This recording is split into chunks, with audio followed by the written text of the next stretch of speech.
Type 2 diabetes వాళ్ళల్లో జనరల్గా ఏమవుతుందంటే ఈ అవయవాల చుట్టూ కొవ్వు చేరుతుంది అనమాట. లివర్ చుట్టూ, ప్యాంక్రియాస్ చుట్టూ ఇలా కొవ్వు చేరటం వల్ల వీళ్ళలో ఇన్సులిన్ రెసిస్టెన్స్ అనేది పెరిగి ట్రైగ్లిజరైడ్స్ పెరిగి డయాబెటీస్ రావడానికి అవకాశం ఉంటుంది.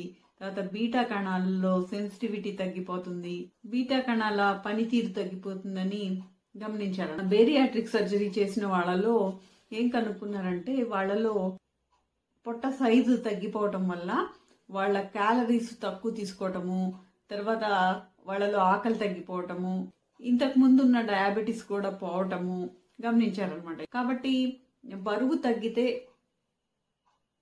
డయాబెటీస్ పోతుందని దాన్ని బట్టి తెలుసుకున్నారు.